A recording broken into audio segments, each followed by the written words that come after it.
तस्मै श्री गुरुवे नमः। वंदे गुरुर्मंडलम। शिवोहम। Welcome to this series of talks on Shiv Swaroday.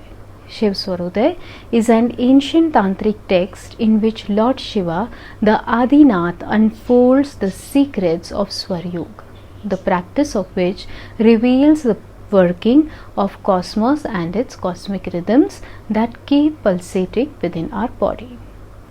It is the path that takes one towards highest perfection. Perfection means an all-round expression of positivity, benevolence and success that is rooted in wisdom, gained through self-recognition. So far we have discussed 66 verses of this text. So if you are watching this as one of your first video, I request you to watch related videos from the beginning for better understanding. The link to the playlist is provided in the description box for your easy access. The next verse is 67th verse. Suryen badhyate, Suryah Chandrah Chandren badhyate, Yo janati kriyametam, Trailokyam Vanshakshanat. The literal meaning of this verse is, through the Surya Nadi, sun can be controlled, and through the lunar Nadi, moon can be controlled. One who knows this secret Kriya can control all the three worlds in the moment. This is a very interesting and mystical verse.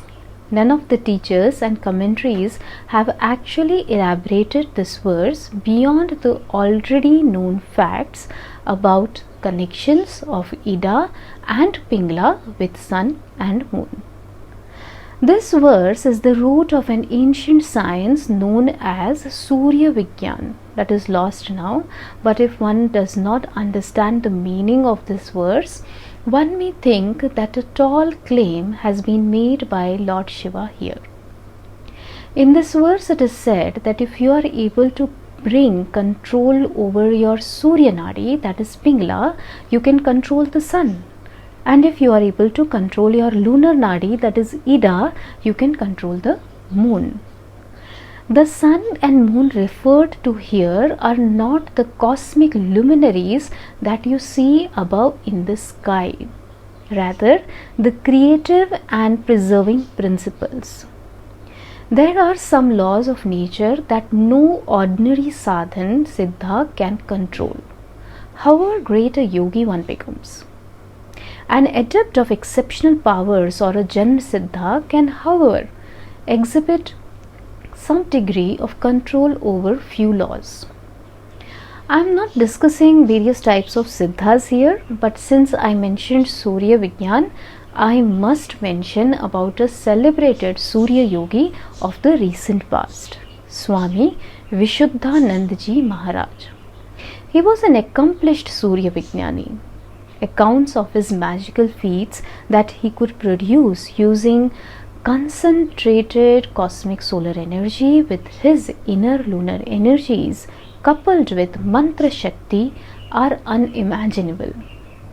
Many such feats have been documented by a Western journalist, Paul Bronton, and later revered Tantra master Pandit Gopinathji Kaviraj dedicated a book to his life and philosophy.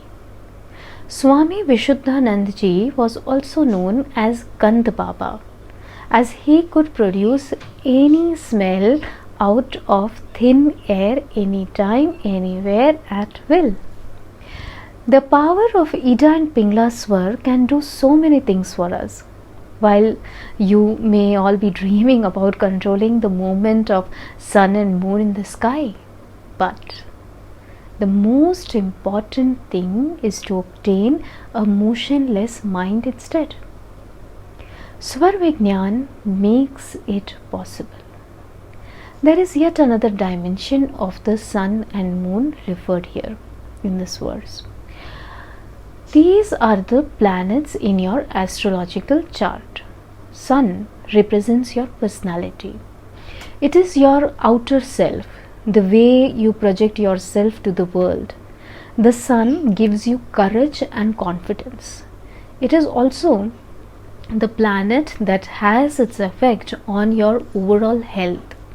Sun is said to be the king in the Vedic astrology. It gives qualities like authority and leadership to the native.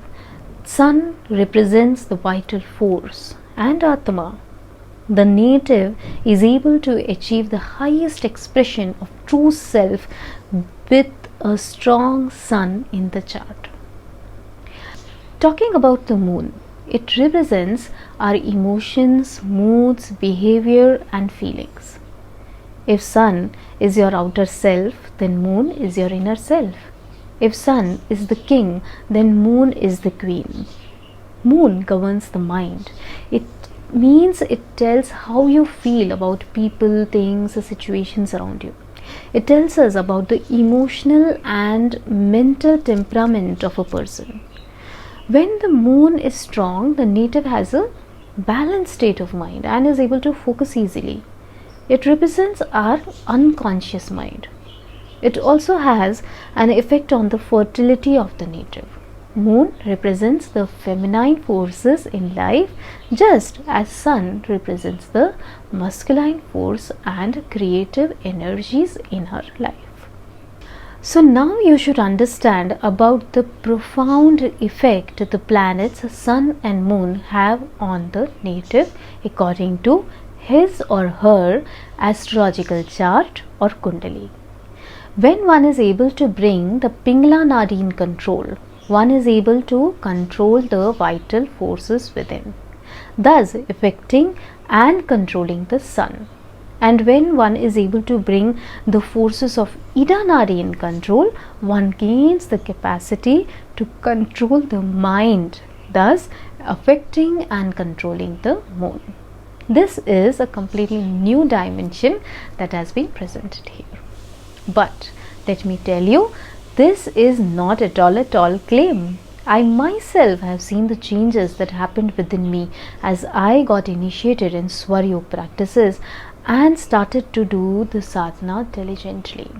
My mind had gained a great power of focus and my body did not feel the fatigue even with fewer hours of sleep for months altogether. Now coming to the next part of the verse. The one who understands this fact gains control over the three worlds in just one moment. So what are these three states Lord Shiva is referring to? The three worlds are the three states of existence known as physical, subtle and causal, also termed as Bhulok, Antarlok and Shivalok. Yet I prefer to understand as my Gurudev taught me. He told the three lokas are to be taken as our three states of consciousness: waking, dreaming and dreamless deep state. A person is able to gain absolute control over all the three states of existence when he gains control over Ida and Pingala Nadi. That's all for today. Tasmai Shri Guruve Namaha. I bow down to the divine sitting in your hearts. Shiva.